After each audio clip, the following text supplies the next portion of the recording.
সারা জীবন এদেশের পাসপোর্টে লেখা থাকতো এই পাসপোর্ট দিয়ে সারা পৃথিবীর সব দেশ ট্রাভেল করা যাবে এক্সেপ্ট ইসরায়েল। ইসরায়েল ট্রাভেল করা যাবে না।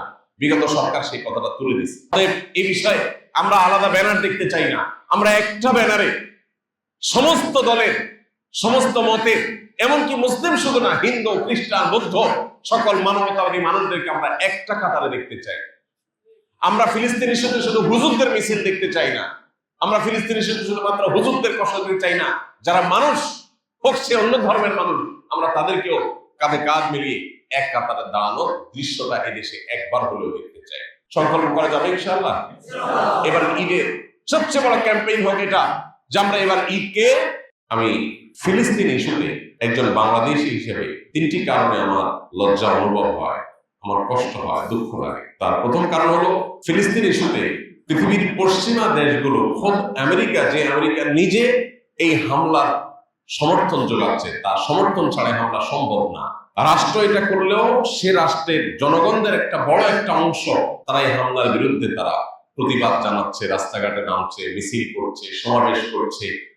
তারা তাদের জায়গা থেকে তারা ভয়েস রেজ করছে শিশু হত্যা, নারী হত্যা, এটাকে বন্ধ করার জন্য তারা নানাভাবে চেষ্টা চালাচ্ছে। জাপান, কোরিয়ার মতো পৃথিবীর অনেক অমুসলিম প্রধান দেশ আছে, যে অমুসলিম প্রধান দেশগুলোর হাজার হাজার মানুষ রাস্তাঘাটে বের হয়েছে। ওই সমস্ত অনিষিদ্ধ দেশগুলোর তাদের এম্বাসিগুলোকে তারা ঘেরাও করছে। বাংলাদেশের মতো দ্বিতীয় বৃহত্তর মুসলিম দেশ হওয়ার পর এই দেশে ফিলিস্তিন ইস্যুতে আজও পর্যন্ত গোটা বিশ্বের তোলপাড় হওয়ার মতো একটা গণজমায়েত, একটা গণমিছিল, একটা গণসমাবেশ, যেখানে লক্ষ লক্ষ মিলিয়ন মিলিয়ন মানুষ রাস্তায় এসে প্রতিবাদ জানাবে ফিলিস্তিনের পতাকা হাতে নিয়ে, এরকম একটা ঘটনা আজ পর্যন্ত দেশে হয়নি। এর চেয়ে লজ্জার বিষয় আমাদের জন্য আর কি হতে পারে? আমাদের দেশের ইসলামী দলগুলো, ইসলামী শক্তিগুলো, তারা প্রত্যেকে যার যার মতো আলাদা আলাদা ব্যানারে কাজ করে। ফিলিস্তিন ইস্যুতে মিছিল হয়, কিন্তু 50টা ব্যানারে, 50টা গ্রুপে, একটা ব্যানারে, একটা মিছিলে, একটা সমাবেশে গোটা দেশের সব মানুষ, দল মত নির্বিশেষে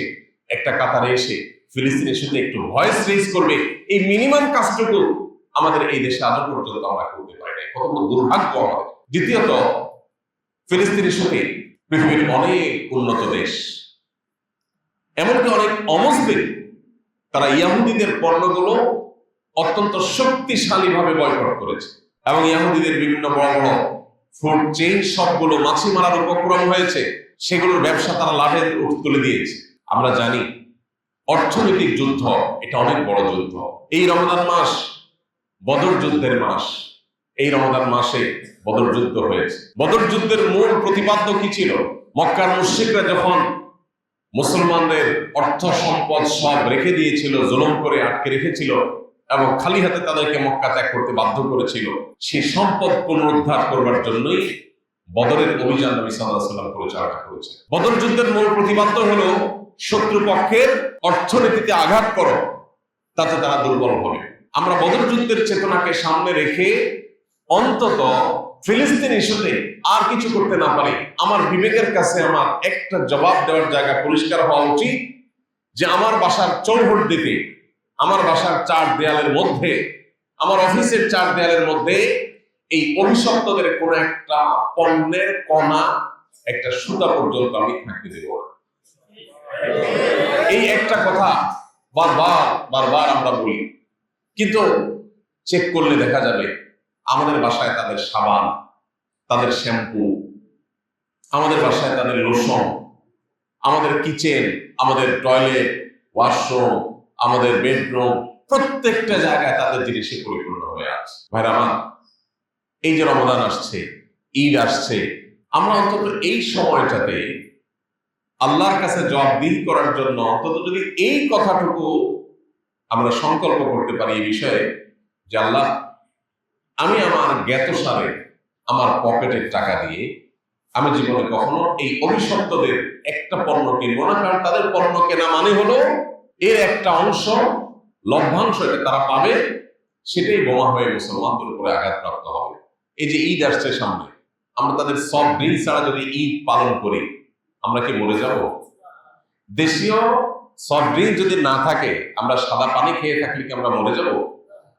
কিন্তু নির্লজ্জের মতো আমাদের এই দেশে অহরহ আপনি দেখবেন প্রত্যেকটা দোকানে, ভূমিপল্লীর দোকানগুলো আপনি খোঁজ খবর দেন, সবচেয়ে বেশি বিক্রি হয় এই ইহুদিদের জিনিসগুলো, তাদের সাবানগুলো, তাদের শ্যাম্পুগুলো। কারা কিনে এগুলো? আমরাই কিনি। কেন? আমরা যদি এগুলো বয়কট করি, আমরা যদি সবাই এগুলোকে বর্জন করি, ইমানের দায় থেকে, তাওনা থেকে, তুরস্কে ইহুদিদের দোকানগুলোর সামনে যেখানে মিটারকে মিটার, শত শত মিটার যেখানে লাইন লেগে থাকতো, সেখানে মাছি মারছে মাছি, কেউ সেদিকে যায় না। কেউ যদি সেখানে কিনতে যায়, অন্যরা ঘৃণা ভরে তাকায় যে এর মতো নির্লজ্জ, যিনি যে মুসলমান ভাইয়ের রক্ত চুষছে, সেই জালিমদের জিনিস কিনছে, তাদেরকে চাঁদা দিচ্ছে। জিনিস তো কিনছেন না, আপনি চাঁদা দিচ্ছেন। প্রতিদিন বাজার করে জিনিসগুলো আনছেন আর টাকাগুলো রেখে আসছেন, এর মানে আপনি প্রতিদিন ইহুদিদেরকে চাঁদা দিচ্ছেন, অভিশপ্তদেরকে চাঁদা দিচ্ছেন।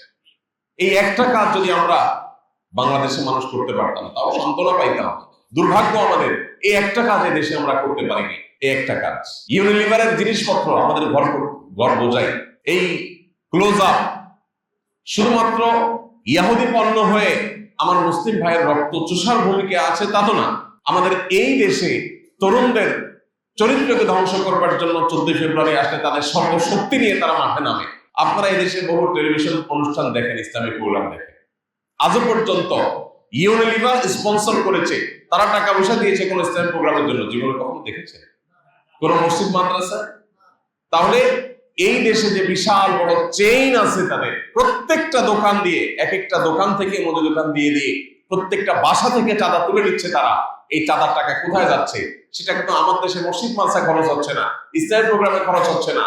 সেই টাকা দিয়ে যদি তারা এদেশে কিছু করে, সেটা হলো এদেশে বেহায়াপনা, অশ্লীলতা, ব্যভিচার, ধর্ষণ, যুবকদের চরিত্র ধ্বংসের যত উপায় আছে, তার সবগুলোর জন্য তারা টাকা ঢালছে।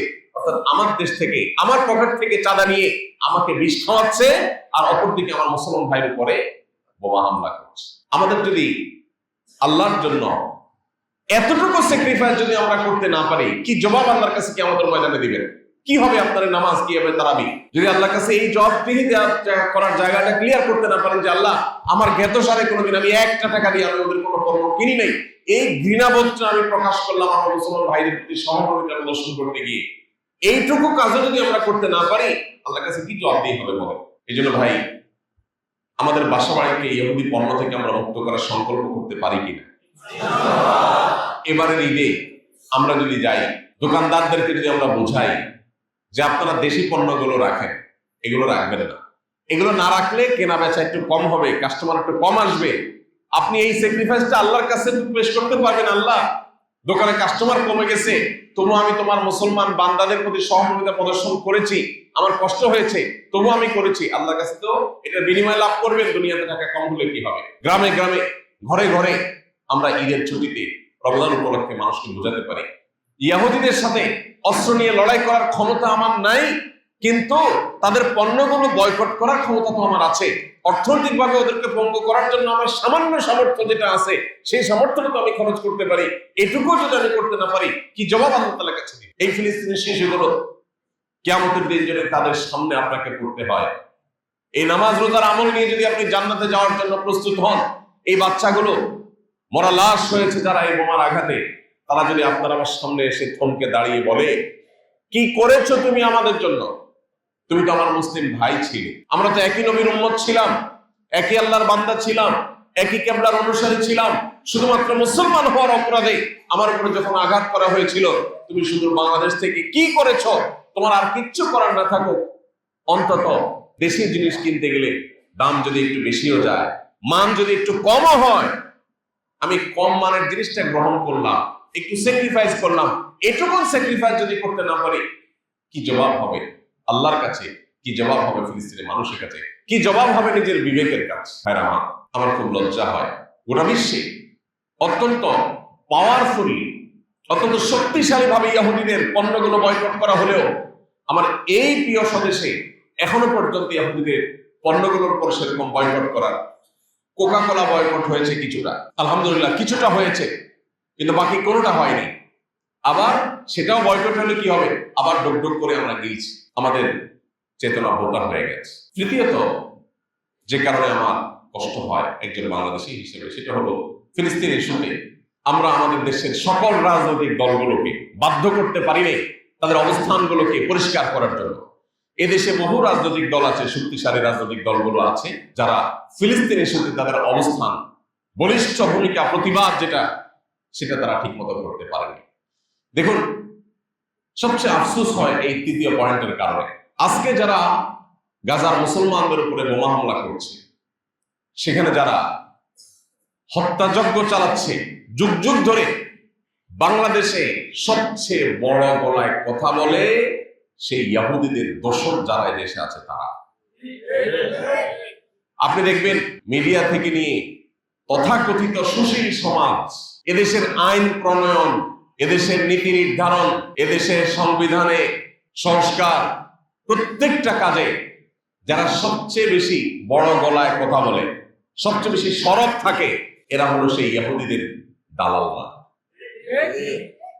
তারা হলো এই পশ্চিমাদের দালালরা। পশ্চিমাদের সংস্কৃতিগুলো এখানে আমদানি করার কথা বলে, সমকামিতার পক্ষে যারা কথা বলে, এরা পশ্চিমাদের দালাল, পশ্চিমাদের সুরে কথা বলে। ফিলিস্তিনের মানুষদের উপরে এই গণহত্যা যারা চালায়, তাদের যারা দোষর, তারা তো লজ্জায় লাল হয়ে যাওয়ার কথা, তাদের তো মাথা হেট হওয়ার কথা, কিন্তু এই নির্লজ্জরাই এদেশের সবচেয়ে বেশি সরব।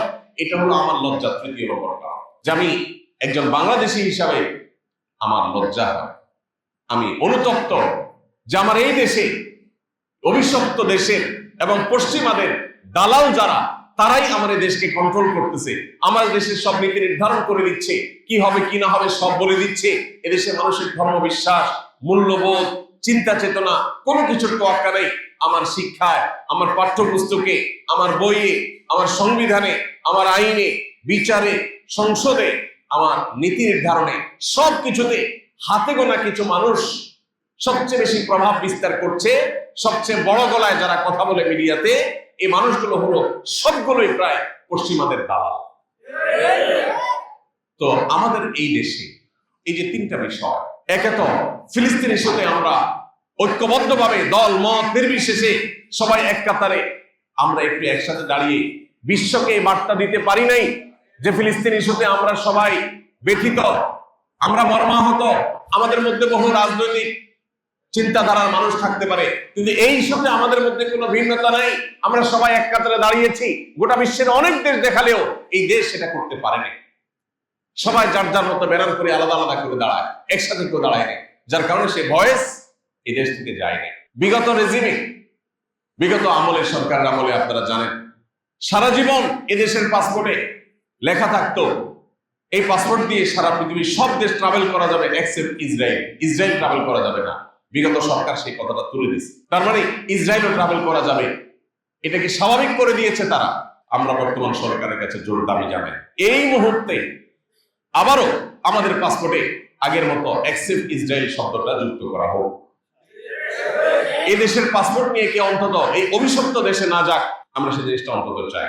এবং সেই সাথে আমাদের ঐক্যবদ্ধভাবে আমি দেশের সকল নেতৃবৃন্দকে আহ্বান করতে চাই, হাজারো বিশ্ব মত পার্থক্য থাকতে পারে, গাজা এবং ফিলিস্তিনের মুসলমানদের নির্যাতিত হওয়ার বিষয়ে, আমাদের ব্যথিত হওয়ার বিষয়ে কোনো মত পার্থক্য থাকার কথা না। এই বিষয়ে আমরা আলাদা ব্যানার দেখতে চাই না। আমরা একটা ব্যানারে সমস্ত দলের, সমস্ত মতের, এমনকি মুসলিম শুধু না, হিন্দু, খ্রিস্টান, বৌদ্ধ, সকল মানবতাবাদী মানুষদেরকে আমরা একটা কাতারে দেখতে চাই। আমরা ফিলিস্তিনের সাথে শুধু হুজুরদের মিছিল দেখতে চাই না। আমরা ফিলিস্তিনের সাথে শুধুমাত্র হুজুরদের কষ্ট দিতে চাই না। যারা মানুষ হোক, সে অন্য ধর্মের মানুষ, আমরা তাদেরকেও কাঁধে কাঁধ মিলিয়ে এক কাতারে দাঁড়ানোর দৃশ্যটা এদেশে একবার হলেও দেখতে চাই।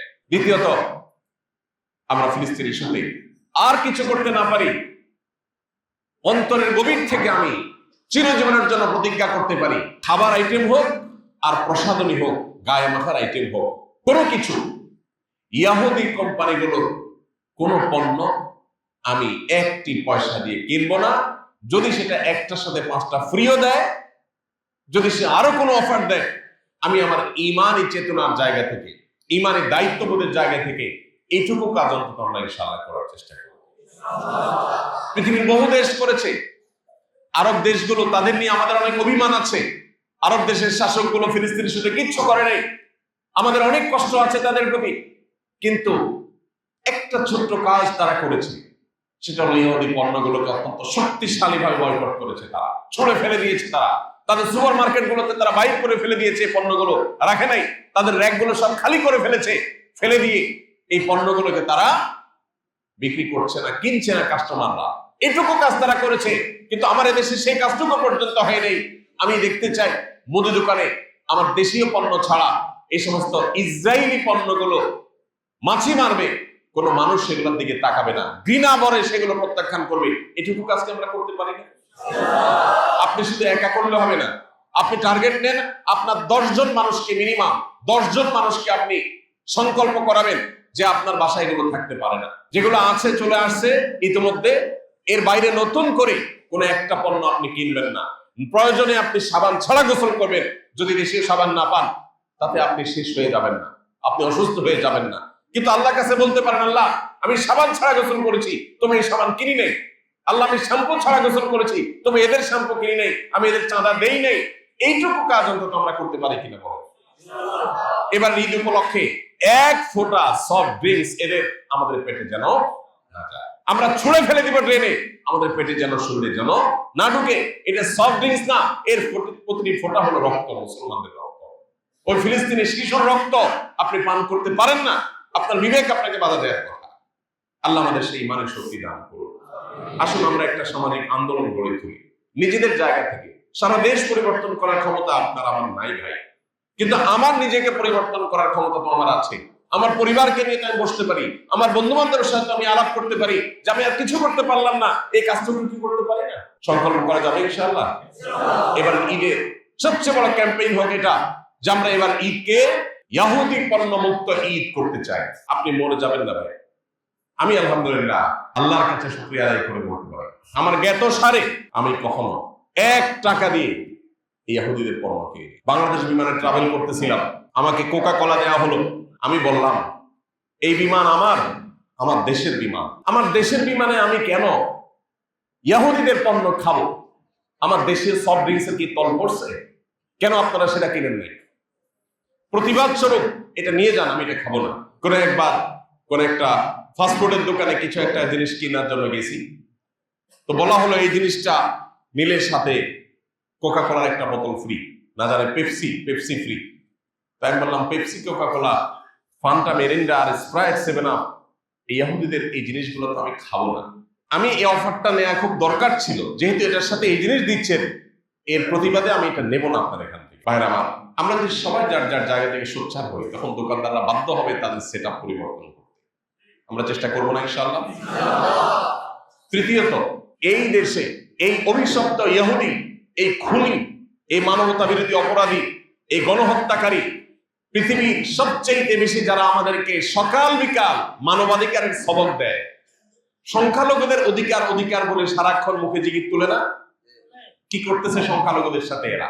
এদের কোন নৈতিক অধিকার নেই আমাদেরকে অধিকার বিষয়ে সবক দেওয়া।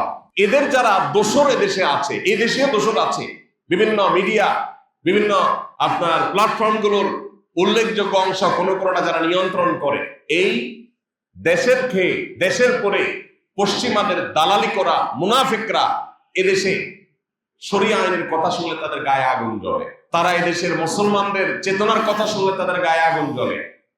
তারা পশ্চিমাদের ধ্যান ধারণাগুলো আমাদের উপরে চাপিয়ে দিতে চায়। আমাদের একটু নড়ে চড়ে বসতে হবে। আপনি যদি মুসলমান হয়ে থাকেন, তাহলে ইহুদিদেরকে আপনি পাচ্ছেন না। ইহুদিদের দোসররা এদেশে আছে, অন্তত দোসরদের গলার আওয়াজ যাতে নেমে যায়, এই জন্য আপনি ভূমিকা রাখেন। এদের উচ্চ আওয়াজে এদেশে যদি গলাবাজি চলে, তাহলে সেক্ষেত্রে এটা আপনার আমার জন্য লজ্জা যে আমার ফিলিস্তিনের মুসলমানদের রক্ত চোষাদের দালালরা তারা এদেশে বড় গলায় কথা কিভাবে বলে, তারা কিভাবে এদেশে তাদের প্রভাব বিস্তার করে। এর বিরুদ্ধে আমাদের সবাইকে সোচ্চার হতে হবে। আল্লাহ রাব্বুল আলামিন আমাদের দায়িত্বটুকু আমাদেরকে পালন করার তৌফিক দান করুন। মুসলিম বিশ্বের সাধারণ জনগণকে, তাদের নেতা এবং শাসকদেরকে বাধ্য করার তৌফিক দান করুন, তারা যেন ফিলিস্তিনের সাথে তাদের সর্বশক্তি নিয়ে ঝাঁপিয়ে পড়ে। আল্লাহ তাআলা আমাদের সেই তৌফিক দান করুন। আমরা শুধুমাত্র ইসরায়েল ভবিষ্যৎ রাষ্ট্রের কথা বলছি, শুধু তারা কেন, আজকে আপনি আমেরিকা বলেন, আমেরিকার অনুমোদন ছাড়া এই হামলা কোনোদিন হতে পারে না, অসম্ভব। তাহলে আমরা কি ন্যূনতম ইমানের দায়িত্বটুকু পালন করতে পেরেছি? আমরা অন্তত এই অন্যায়, এই অবিচার, এটাকে যারা সমর্থন যোগায়, এটাকে যারা সাপোর্ট করে, বিশেষ করে পশ্চিমা দুনিয়ার দিকে তাকালে দেখবেন বেশিরভাগ দেশগুলো এটাকে সাপোর্ট করছে। আমরা কি তাদের বিরুদ্ধে অন্তত ন্যায্য প্রতিবাদযোগ্য শক্তিশালী ভাবে করতে পেরেছি? পারি। আল্লাহ তাআলা আমাদের এই অক্ষমতাকে দূর করে দিন। আল্লাহ আমাদেরকে সক্ষমতা দান করে দিন। আল্লাহ আমাদেরকে ওমরের মতো শাসক, ওমর ইবনে আব্দুল আজিজের মতো শাসক দান করুন। আল্লাহ আমাদেরকে সাহাবায়ে কেরাম রিদওয়ানুল্লাহি আলাইহিম মতো ঈমানের শক্তি দান করুন। আল্লাহ আমাদের ঈমানে ভ্রাতৃত্ব নসিব করুন।